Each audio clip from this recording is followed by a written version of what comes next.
Vamos à palavra.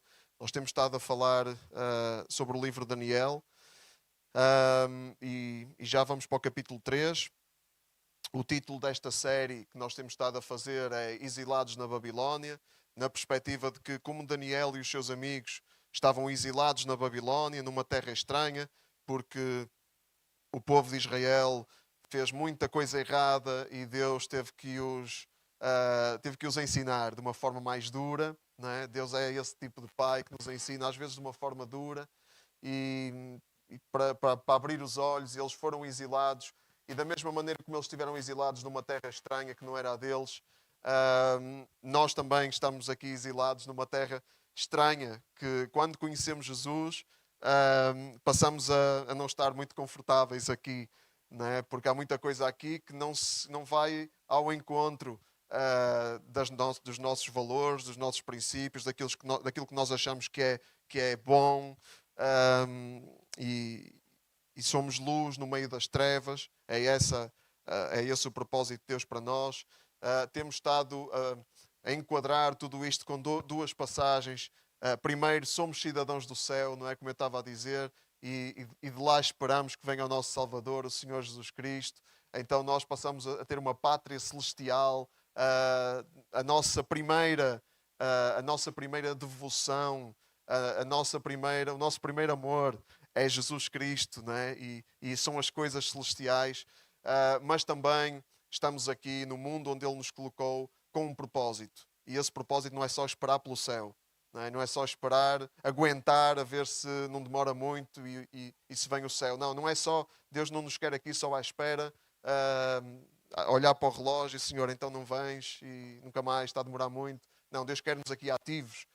E como Jeremias disse àqueles que estavam a ir para o cativeiro, aqueles que estavam a ir para o exílio, Deus diz-nos a nós também: trabalhem pelo bem das cidades para onde vos levaram cativos. Peçam ao Senhor por elas, porque se essas cidades prosperarem, a prosperidade será a vossa também. Então nós somos chamados para estar aqui neste mundo, duas dimensões. Somos daqui, mas não somos. Estamos aqui, mas não somos daqui. Mas enquanto estamos aqui, é para estar aqui de alma e coração a fazer o quê? A fazer discípulos, não é? A viver o Evangelho, claro, a fazer o que Deus nos chamou para fazer. Não é? Ele chamou-nos para ser seus discípulos, ser seus filhos, não é? Brilharmos aqui como estrelas, não é? Num lugar de trevas, e fazermos discípulos como nós também fomos feitos discípulos. E esse é o propósito de Deus. Na última vez que falámos aqui do livro de Daniel, falámos que Deus está no controle da história. Nós vimos a estátua, o sonho do rei Nabucodonosor, como ele sonhou com uma estátua que tinha vários materiais diferentes, e Daniel foi chamado porque o rei já estava a pensar matar toda a gente que não conseguia dizer-lhe o sonho e a sua interpretação. Então Daniel teve a oportunidade de interpretar o sonho, de receber revelação de Deus, interpretar o sonho e dizer que aqueles materiais simbolizavam impérios diferentes que iam se suceder durante a história, e Deus, e vimos que Deus está no controle da história. Não é? Os impérios que aparecem e desaparecem, que ascendem e caem, Deus está no controle disso tudo.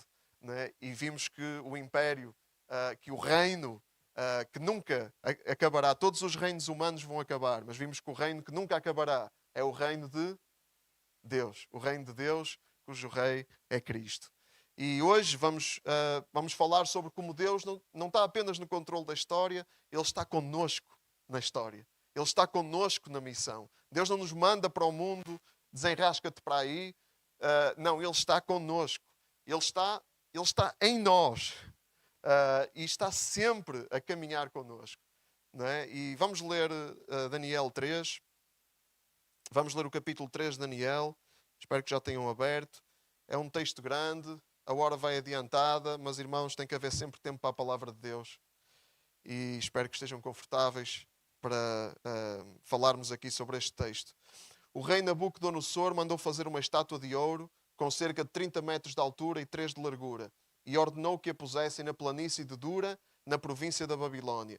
e ordenou também que se reunissem todos os altos funcionários, os sátrapas, ministros prefeitos, conselheiros, tesoureiros, letrados e magistrados. Todos deviam assistir à inauguração da estátua que o rei Nabucodonosor mandara fazer. Quando todos eles estavam reunidos para a inauguração e se apresentaram diante da estátua erguida por Nabucodonosor, um arauto fez saber em alta voz: povos de todas as nações, raças e línguas, prestem atenção. Vão ouvir o toque das trompas, oboés, cítaras, harpas, liras e saltérios e de muitos outros instrumentos. Quando se ouvir o toque desses instrumentos, prostrai-vos para adorar a estátua de ouro que o rei Nabucodonosor mandou erguer. Quem não se prostrar em adoração será imediatamente lançado numa fornalha a arder em chamas. E assim, mal o som dos referidos instrumentos se fez ouvir, os povos de todas as nações, raças e línguas se prostraram para adorar a estátua de ouro que o rei Nabucodonosor mandara fazer. Foi então que alguns caldeus aproveitaram a ocasião para denunciar os judeus e foram dizer ao rei Nabucodonosor: que Vossa Majestade viva para sempre. Vossa Majestade emitiu um decreto para que mal se fizesse ouvir o toque das trompas, oboés, cítaras, harpas, liras e saltérios e de outros instrumentos, todos se deviam prostrar para adorar a estátua de ouro. E se alguém não se inclinasse e recusasse adorar a estátua, seria atirado para uma fornalha a arder em chamas.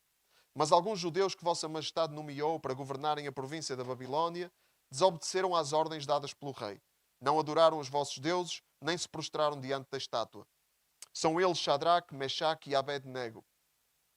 Nabucodonosor ficou furioso e ordenou que os 3 homens fossem levados à sua presença. Quando eles se apresentaram, o rei perguntou-lhes: Shadraque, Mechaque e Abed-nego, é verdade que vocês se recusaram a adorar os meus deuses e a adorar a estátua que mandei erguer? Pois bem, mal ouvirem o som das trompas, oboés, cítaras, harpas, liras e saltérios e todos os outros instrumentos, devem prostrar-se e adorar a estátua que fiz. Se desobedecerem, serão imediatamente atirados para dentro da fornalha a arder em chamas. Pensam que há algum Deus que vos possa livrar do meu poder? Shadraque, Mechaque e Abed-nego responderam: saiba Vossa Majestade que não nos queremos defender, mas o Deus a quem servimos é capaz de nos livrar da fornalha e do vosso poder. E vai livrar-nos. Mas mesmo que Ele não nos livrasse, pode ter a certeza que não adoraremos os vossos deuses, nem nos inclinaremos diante da estátua de ouro que mandou fazer. Nabucodonosor ficou furioso e perdeu a paciência com Shadraque, Mechaque e Abed-nego. Ordenou aos seus servos que pusessem 7 vezes mais lenha na fornalha. Mandou então aos soldados mais fortes do seu exército que amarrassem os 3 homens e os atirassem para dentro da fornalha a arder em chamas. E assim foram amarrados, com a camisa, capa, turbante e tudo o que tinham vestido, e foram lançados na fornalha a arder. Como o rei tinha dado ordens estritas para a fornalha ser aquecida acima do normal, as chamas atingiram e mataram os guardas que atiraram para o fogo os 3 homens, Shadraque, Mechaque e Abed-nego. Shadraque, Mechaque e Abed-nego, ainda ligados, caíram os 3 no meio da fornalha em chamas. De repente Nabucodonosor levantou-se estupefacto e perguntou aos oficiais: não eram 3 os homens que amarramos e atiramos para dentro da fornalha? Eles responderam: é certo, Majestade. O rei replicou: como é que então eu vejo 4 a andar no fogo? E estes não estão ligados, nem parecem ser atingidos pelas chamas. O quarto parece mesmo um deus. Então Nabucodonosor aproximou-se da fornalha e gritou: Shadraque, Mechaque, Abed-nego, servos do Deus Altíssimo, saiam cá para fora. E eles saíram. Sátrapas, chefes, governadores e outros oficiais do rei aproximaram-se dos 3 homens para verificar se não estavam queimados. O seu cabelo não estava chamuscado, nem a roupa tinha ardido, nem sequer cheiravam a fumo. Então o rei exclamou: louvado seja o Deus de Shadraque, Mechaque e Abed-nego. Ele enviou o seu anjo para socorrer estes homens que o servem e nele confiam. Desobedeceram às minhas ordens e preferiram arriscar a vida a inclinar-se para adorar outros deuses além do seu. Por isso ordeno que quem falar sem respeito pelo Deus de Shadraque, Mechaque e Abed-nego, seja quem for e venha de onde vier, sem distinção de raça ou de língua, seja feito em bocados e a sua casa seja completamente destruída. Pois não há outro Deus que possa livrar alguém como este. Em seguida, o rei promoveu Shadraque, Mechaque e Abed-nego a posições ainda mais elevadas no governo da província da Babilónia. Mensagem do rei Nabucodonosor, esta é a carta que Nabucodonosor escreveu. Mensagem do rei Nabucodonosor para os povos de todas as nações, raças e línguas do mundo. Desejo-vos paz e prosperidade. Pareceu-me bem fazer o relato dos prodígios e milagres que o Deus Altíssimo me fez. Como são grandes os prodígios de Deus, como são extraordinários os seus milagres. Deus reinará para sempre, o seu domínio durará eternamente. Amém. O rei Nabucodonosor mandou fazer uma estátua. E nós neste capítulo vamos ver 7 lições. Não se preocupem, que vamos passar por elas de forma breve. Mas vamos ver 7 lições, como Deus está connosco na missão. O rei mandou fazer uma estátua com 30 metros de altura. Né? Não era coisa pequena. Era tipo um prédio de quantos andares? Uns 10, se calhar. Um prédio de 10 andares. E 3 de largura. E ordenou que a pusessem na planície de Dura, na província da Babilónia. Interessante, este é o Império da Babilónia, ali a vermelho, e ali a província da Babilónia, ali onde está a cidade da Babilónia. E é interessante, porque a Bíblia é verdadeira, não é? Que foi achado um pedestal, um enorme pedestal, nesta mesma planície de Dura. Um pedestal enorme que, com toda a probabilidade, era o pedestal desta estátua. Podem pesquisar, eu não encontrei nenhuma foto do pedestal, mas há muitas fontes que falam disto, e isto é verdade. Então, há achados que mostram que aquilo que está escrito na Bíblia é verdade, e cada vez se confirma mais estes dados históricos. Não sabemos, Nabucodonosor, porque é que lhe surgiu a ideia de construir esta estátua. Se calhar foi inspirado na outra estátua, né, que ele sonhou, e então lembrou-se disto, de fazer uma estátua. Mas construiu a estátua, convidou toda a gente para a inauguração da estátua, e todos deviam assistir à inauguração da estátua. Não era a estátua do rei, era a estátua de um deus qualquer da Babilónia. Não há nada aqui que diga que era a estátua do rei. Era porventura uma estátua que representava um deus qualquer da Babilónia. Mas era um evento muito importante. E qual era a intenção da estátua? Qual era a intenção do rei ao fazer a estátua? Qual era? Quem não se prostrar em adoração será imediatamente lançado numa fornalha em chamas. E então todos os povos, todas as nações, raças e línguas prostraram-se para adorar. Qual era o propósito da estátua? Adoração. O rei Nabucodonosor queria adoração. Não diretamente a si próprio, mas aos deuses da Babilónia e a ele, que era o rei, né? E mandou que todos tinham que adorar a estátua. E esta é a lição número 1, né? Que temos que pensar na nossa missão, é que há sempre adoração. Na Babilónia há adoração. No nosso mundo há adoração. Toda a gente adora alguma coisa. Toda a gente, mesmo que não adore o Deus vivo e verdadeiro, toda a gente adora alguma coisa, porque é a necessidade fundamental do ser humano. Toda a gente adora. Nós às vezes achamos que na Babilónia as pessoas não adoram nada. Que não tem, só porque não têm um Deus, que não adoram ninguém. Só porque não se prostram diante de uma estátua, e muita gente na nossa cultura faz realmente isso, mas achamos que só porque alguém não se prostra diante de uma estátua não adora um Deus, não tem Deus. Não, não é verdade. Adora alguém. Alguém escreveu que quando as pessoas deixam de acreditar em Deus, elas não passam a não acreditar em nada. Elas passam a acreditar em qualquer coisa. E nós vemos isso na nossa cultura, não é? Quando as pessoas deixam de ter Deus como sujeito da sua adoração, elas vão buscar outra coisa qualquer, as maiores parvoíces, as maiores superstições. Não é? Vão a bruxos, vão às religiões orientais, falam de luz, de energia, do universo. Toda a gente tem que pôr ali alguma palavra para substituir a palavra de Deus. Porque há uma necessidade de adoração. E vamos ter consciência disso. O nosso mundo está cheio de adoração. A Babilónia está cheia de adoração. A questão é a quê e a quem. Não é? Toda a gente é fanática por alguma coisa. Nem que seja por si próprio. E essa é a grande religião do nosso tempo, no mundo ocidental, é o eu. Não é? Toda a gente adora o seu próprio eu, o seu próprio ego. E então o que a gente tem que perceber é onde é que está a adoração na Babilónia. Olhamos à nossa volta, esta é a primeira coisa que nós temos de perceber, fazer uma análise ao mundo à nossa volta e perceber onde é que está a adoração. O que é que as pessoas adoram à nossa volta? Porque elas adoram alguma coisa. Não é? Para quê? Para que é importante fazer isto? Perceber o que é que as pessoas adoram. O que é que a nossa cultura adora? Porquê é que é importante isto? Para sabermos o quê? Onde está o seu coração? Sabermos responder, não é? Sabermos sabermos dizer porque é que aquele Deus, aquele objeto de adoração, não é um Deus bom, não é um Deus verdadeiro, é um Deus falso, é um ídolo. Mas não só por isso. Porque é que devemos mais fazer essa análise? Para nós próprios não darmos por nós a adorar a mesma coisa. Porque nós não estamos imunes às influências na Babilónia. E se nós não entendemos o que é que a Babilónia adora, com muita probabilidade, principalmente se não estamos firmes, se não temos conhecimento da palavra de Deus, se não temos discernimento, muito facilmente nós vamos dar por nós a adorar exatamente as mesmas coisas que os outros adoram na Babilónia, à nossa volta, e não importa se vimos à igreja, se cumprimos as nossas obrigações religiosas, o que importa é o que nós amamos, onde é que está o nosso coração. Então nós precisamos disso. Esta pergunta é fundamental, onde é que está a adoração na Babilónia?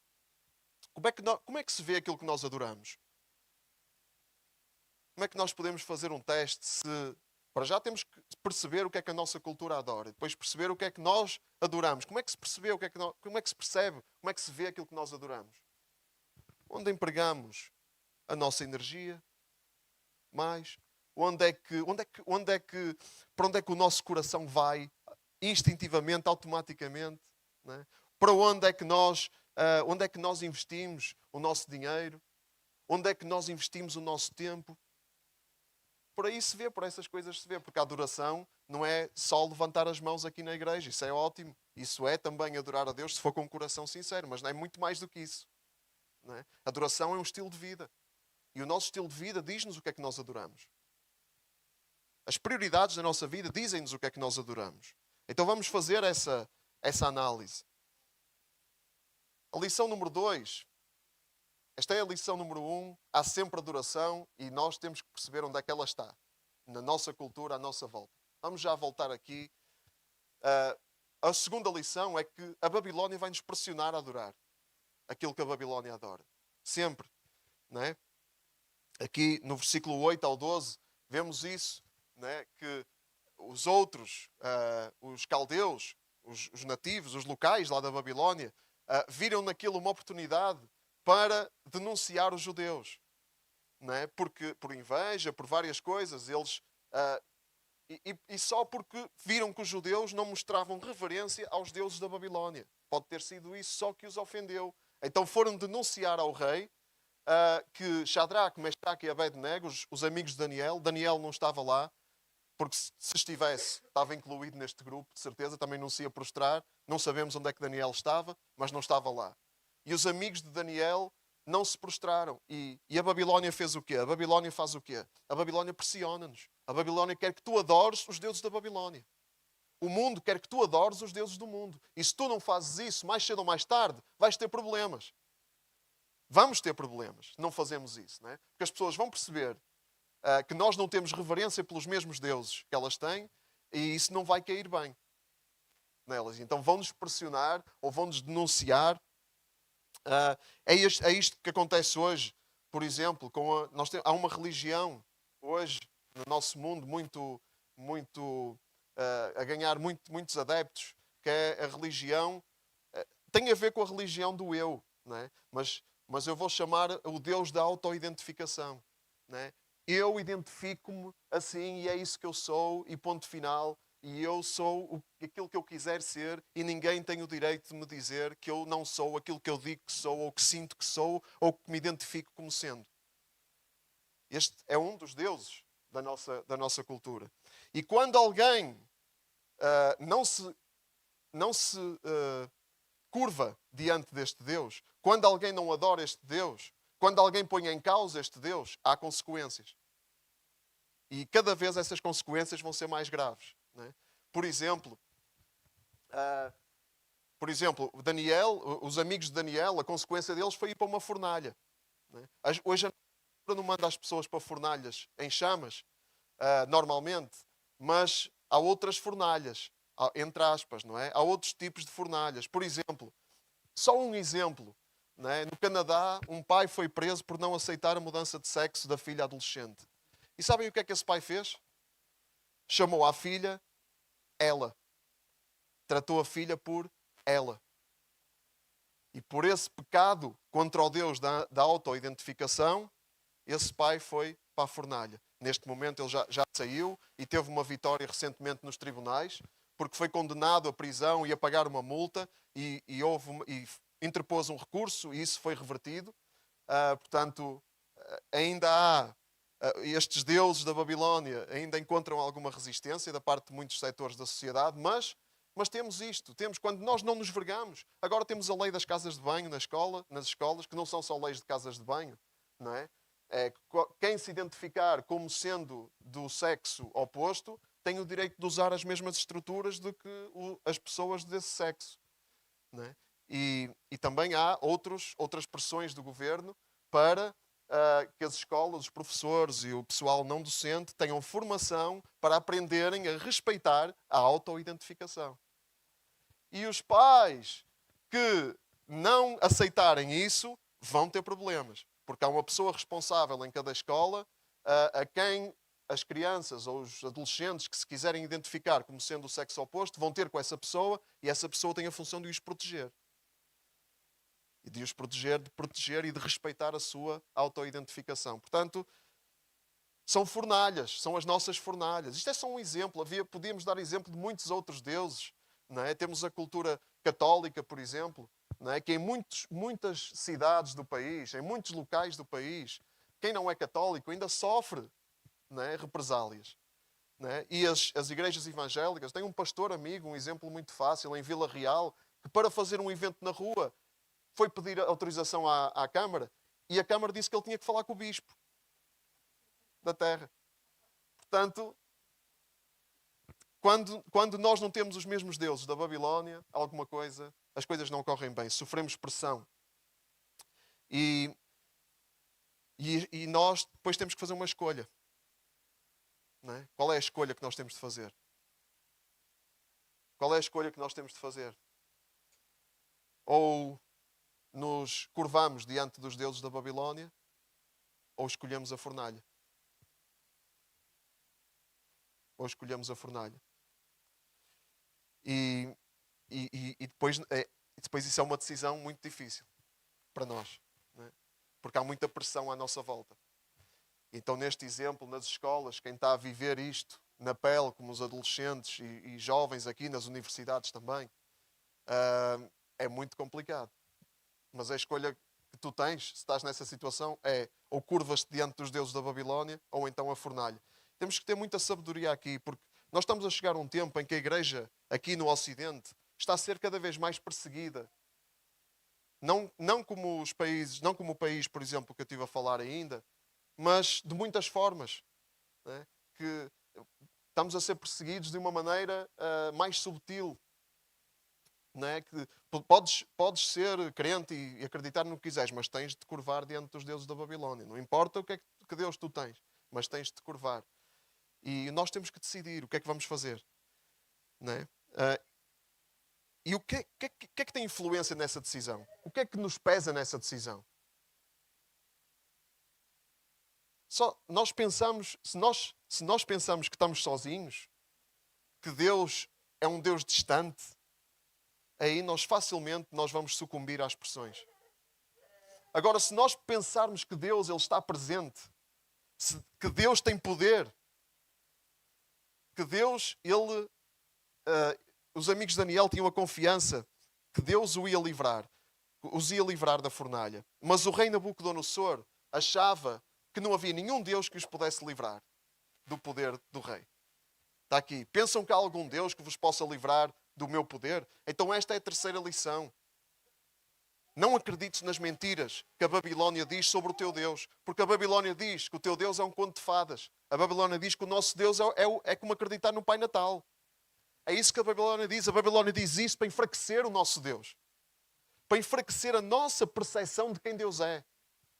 A Babilónia faz essas pressões para nós começarmos a pensar que realmente isto de Deus é tão louco, é uma coisa tão absurda. E acreditamos, mas acreditamos é uma crença assim fraquinha. Não acreditamos que Deus vai estar connosco, que nos vai livrar. Não acreditamos que Deus está no controle sobre as coisas. Mas os amigos de Daniel mostram-nos como é que nós, na Babilónia, nos devemos conduzir. E mostram-nos isso de uma maneira muito clara, muito clara. Qual é o discurso deles? Saiba, Vossa Majestade, que não nos queremos defender. Eles nem sequer tinham, medo. Né? Eles não estavam eles não sentiam necessidade de se defenderem, de pegarem armas, de fugir.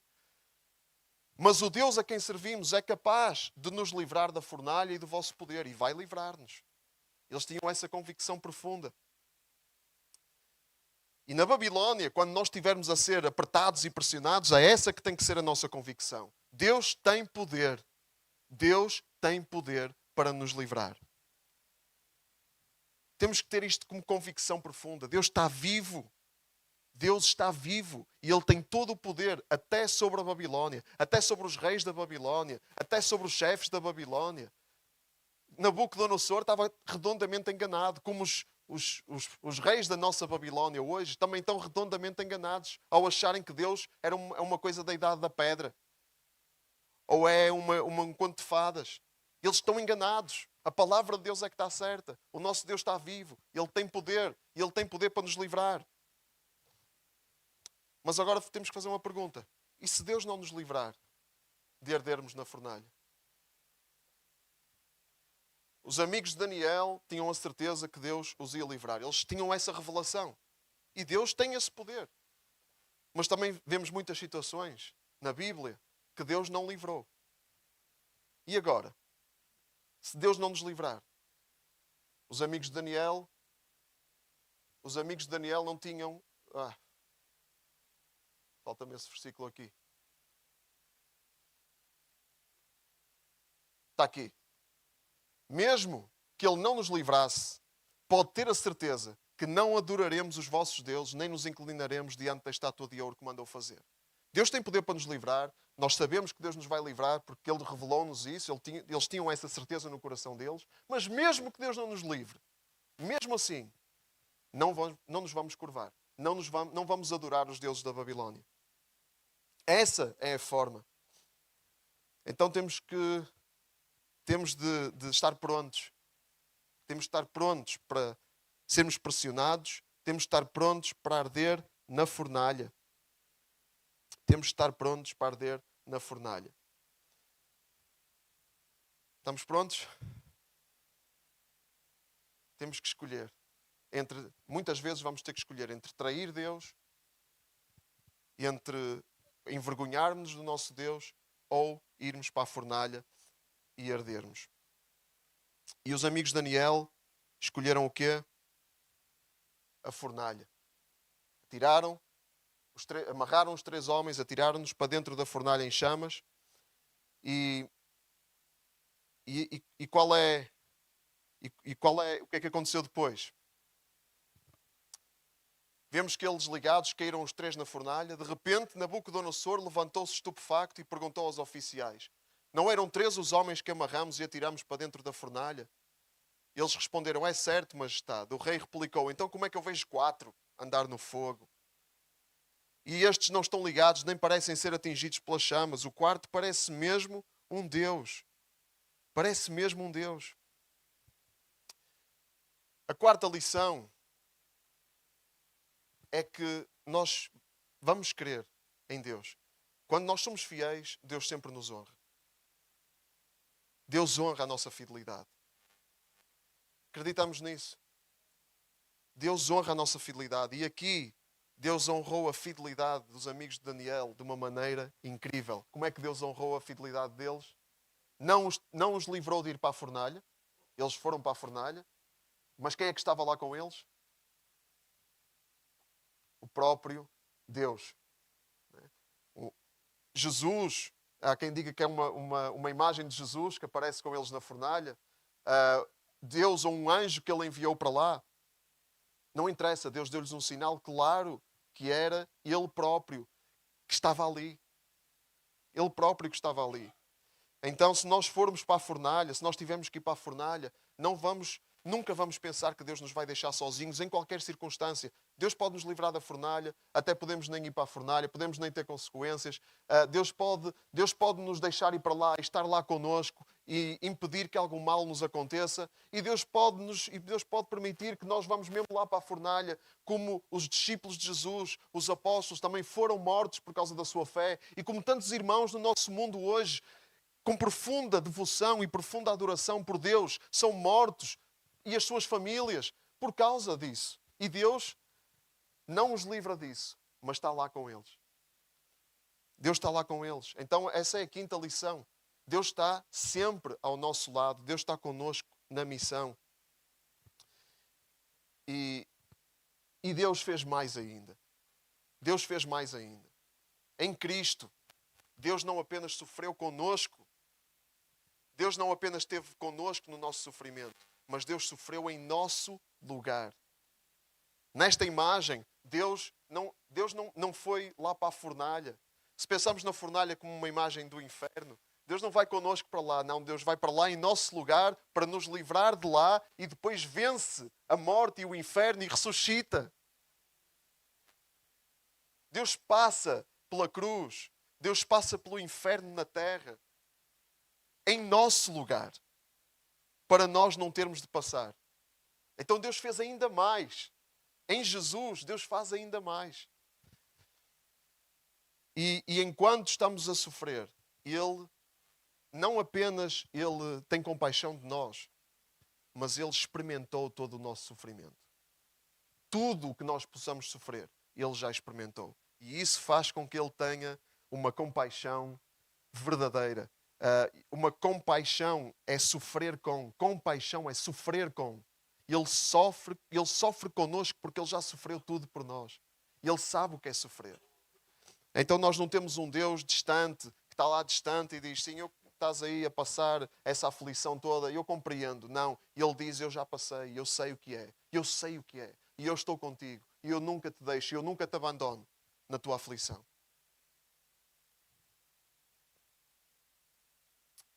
A sexta lição. Cristo liberta-nos da Babilónia espiritual. Cristo liberta-nos do inferno. Cristo liberta-nos da morte. Em Cristo nós temos aquele que nos substitui em tudo aquilo que nós... em todas as fornalhas. Né? Em toda a fornalha. E neste mundo que tivermos que sofrer, sabemos que Ele nos vai honrar. E neste mundo ainda há outra coisa surpreendente, que é a sexta lição. Ainda há outra coisa surpreendente. É que mesmo neste mundo, por vezes até a Babilónia reconhece e recompensa a nossa fidelidade. Até a Babilónia reconhece e recompensa a nossa fidelidade.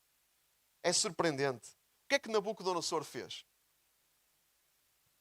Versículo 28. Querem ler comigo para verem que eu não estou a inventar nada? Versículo 28. O rei exclamou. O que é que o rei exclamou? Quando viu que eles não estavam queimados, nem cheiravam a fumo, havia um que era como um deus lá dentro da fornalha com eles. Então o rei exclamou, louvado seja o Deus de Shadraque, Mechaque e Abednego. Nabucodonosor louvou a Deus. No versículo 29, ameaçou quem desrespeitasse o Deus dos amigos de Daniel. Não é? Está aí no versículo 29. Se alguém... Ele ainda os louvou. Ainda os louvou. No versículo 28. Ainda os louvou por desobedecerem às ordens do rei. Diz aqui, desobedeceram às minhas ordens e preferiram arriscar a vida e inclinar-se para adorar outros deuses. E o rei admirou-os por isso, por desobedecerem às próprias ordens do rei. Às suas próprias ordens. Quem falasse mal do Deus deles ia ser feito em bocados e a sua casa destruída. Está no versículo 29. Então Deus não era de meias medidas. Este rei não era de meias medidas, nunca foi. Né? Nós vemos isso nas atitudes dele. E versículo 30, ainda os promoveu a posições mais elevadas no império. Então Deus faz isso. Deus, até neste mundo, até na Babilónia, quando nós somos fiéis, Deus até nos recompensa aqui na Babilónia. E são os próprios babilónios que louvam a Deus e que admiram a nossa fidelidade. E que respeitam a nossa fidelidade. Mesmo que odeiem o nosso Deus. Então, nós temos que nos preparar para ser surpreendidos também. Nada disto é garantido, obviamente. porque nós não sabemos se os babilónios, né? Nós não sabemos se obedecermos a Deus, se os babilónios nos vão recompensar, ou nos vão mandar para a fornalha, ou nos vão, ou vão retaliar. Não sabemos se obedecermos a Deus e não ao nosso patrão que nos manda mentir, ou que manda-nos fazer alguma trafolhice, ou alguma aldrabice, aldrabar o cliente, ou enganar o cliente, e nós não fazemos isso. Não sabemos se Ele nos vai admirar e dizer, pá, realmente tu tens princípios, ou se Ele vai dizer, estás despedido, eu não quero gente assim a trabalhar comigo. Não sabemos disso. Então não sabemos como é que vai ser a recompensa, mas uma coisa nós sabemos. Nós temos uma recompensa eterna nos céus. Isso é garantido. Isso é garantido. Por isso, irmãos, o que fizerem, façam de todo o coração como se estivessem a servir o Senhor e não os homens. Lembrem-se de que a recompensa vem do Senhor. Qualquer que ela seja, vem do Senhor. E o Senhor nos fará ter parte na sua herança. Ou seja, a sua herança, a herança que Ele tem nos céus.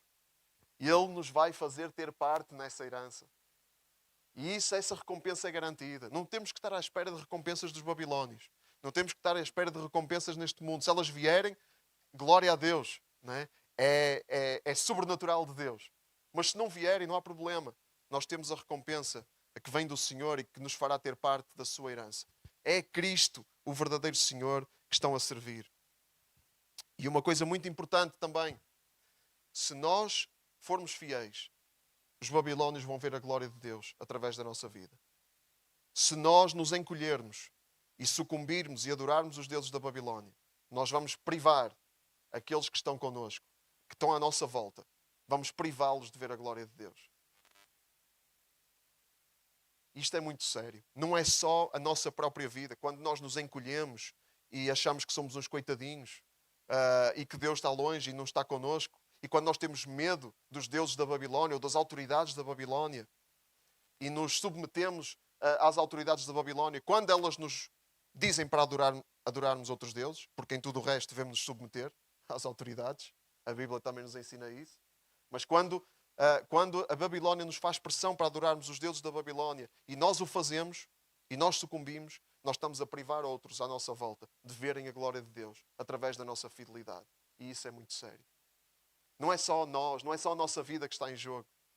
É aquilo que os outros podem perceber de Deus através de nós. Sétima e última lição. O mais importante é Deus receber glória. Receber louvor e glória. Acima de tudo, seja o que for que nos aconteça, que Deus possa receber glória. E recebeu através do rei Nabucodonosor a carta que ele escreveu. Paz. Todos os povos de todas as nações, raças e línguas, desejo-vos paz e prosperidade. Pareceu-me bem como são grandes os prodígios de Deus e como são extraordinários os seus milagres. Deus reinará para sempre, o seu domínio durará eternamente. Até os babilónios vão louvar a Deus. O rei Nabucodonosor teve várias experiências. Esta era a segunda vez que ele via, que ele confessava. Já no capítulo anterior, ele tinha dito, não é? Tinha louvado a Deus porque Daniel foi o único capaz de interpretar o seu sonho, né? E ficou maravilhado com aquilo e louvou a Deus. Agora já estava noutra onda, não é? Já tinha construído uma estátua para os deuses da Babilónia, já queria que toda a gente adorasse os deuses da Babilónia. Aqui voltou-se a lembrar que havia um Deus que era maior, que era o único Deus vivo e verdadeiro, e não os deuses da Babilónia. E disse, o seu domínio durará eternamente. O rei Nabucodonosor ia-se esquecer também disto. O rei Nabucodonosor tinha um processo. Vamos ver o processo no próximo capítulo. O processo que ele teve que passar. Né? O rei Nabucodonosor Deus agiu na vida dele. Deus interveio na vida dele. Na vida deste rei. Mas ainda que os babilónios à nossa volta não louvem a Deus. Um dia, agora, não louvem a Deus agora. Um dia, nós sabemos que todos vão louvar. Todos. Diz o Senhor na Escritura, eu vos garanto que todos hão de dobrar os joelhos diante de mim e todos reconhecerão publicamente que eu sou Deus. Portanto, nós sabemos, mesmo quem agora duvida, mesmo quem agora não crê, mesmo quem agora rejeita, mesmo quem agora nos odeia e odeia o nosso Deus, um dia não vai ter outra hipótese, a não ser dobrar os joelhos diante do Deus vivo e verdadeiro e reconhecer publicamente que Ele é Deus. E Deus vai fazer isso para a sua glória. E esse é o nosso objetivo, é glorificar a Deus. Amém? Vamos ficar de pé.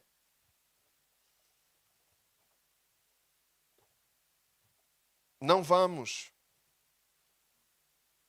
ter medo. Quantas vezes na sua palavra Deus nos diz, não temas.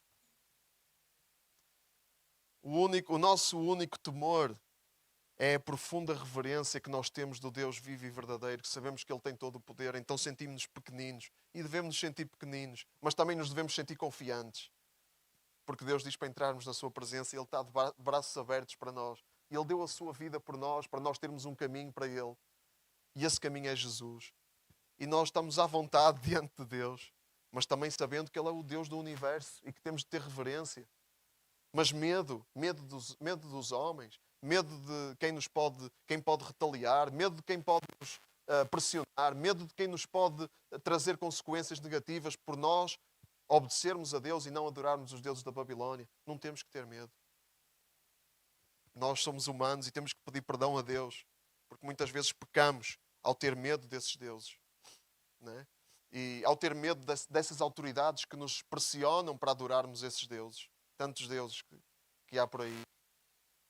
Mas Deus diz, não temas. E Deus diz isso porque Ele é fiel. Ele é fiel para nos livrar. Ele é fiel para estar connosco. Ele é fiel para estar em nós, porque o seu Espírito está em nós. E Ele é fiel para nos dar uma recompensa eterna nos céus. Amém? Se levarmos até ao fim, se formos fiéis até ao fim. Deus, nós te louvamos nesta manhã, Senhor. Te damos toda a glória, Pai, porque sabemos que Tu nos colocaste aqui com um propósito, Senhor. Não foi por acaso que nós estamos aqui, não é coincidência estarmos onde estamos, a fazer o que fazemos. Há um propósito, Senhor. Tu nos guias, Tu nos conduzes. Pai, Tu tens todo o poder sobre as circunstâncias, sobre a história, sobre a nossa história. Senhor, se estamos onde estamos, é porque Tu queres fazer alguma coisa em nós e através de nós nesses lugares, Senhor. Então usa-nos, Senhor, e ajuda-nos a pôr em prática aquilo que vemos na Tua palavra. Senhor, o exemplo dos amigos de Daniel, que foram fiéis e não renegaram a sua fé, não adoraram outros deuses, mas acima de tudo, Cristo, que foi em nosso lugar para a fornalha, que foi em nosso lugar para que nós não tivéssemos que ir. Foi para o inferno, passou pelo inferno em nosso lugar, para nós não termos que ir para o inferno eterno, na eternidade. E está vivo e venceu a morte e o inferno. E temos essa vitória, nós sabemos que essa vitória é nossa, Senhor. Como foi de Cristo, porque Cristo está em nós. Deus e Cristo, Deus é o nosso centro, Senhor. É aquele a quem nós queremos, é para quem nós queremos olhar, é aquele a quem nós queremos glorificar, é aquele a quem nós queremos obedecer, é o seu Espírito que nós queremos que nos guie, Senhor, e guia-nos na nossa missão, Senhor. E ajuda-nos a entender e a lembrar a cada dia que estamos numa missão. Senhor, não é rotina, não é por acaso, não é por não é por conjugação dos astros, não é por nenhuma porcaria dessas, Senhor. Não é porque o universo quis ou deixou de querer, é porque Tu tens um propósito, Senhor. E Tu és o Senhor soberano de todas as coisas. Tu és o Senhor do universo e és o Senhor das nossas vidas. Senhor, nós Te louvamos no nome e no poder de Jesus. Amém. Amém. Amém, irmãos. Vamos com coragem para a Babilónia, né? Coragem é a palavra-chave aqui, coragem. Há outras palavras-chave, né? Deus quer nos enviar com conhecimento da Sua palavra. Nós temos que conhecer a Sua palavra para podermos perceber como é que Deus quer que nós nos conduzamos, né? Temos que ser guiados pelo Seu Espírito, mas temos que ter coragem, né? Temos que ter coragem e não temer.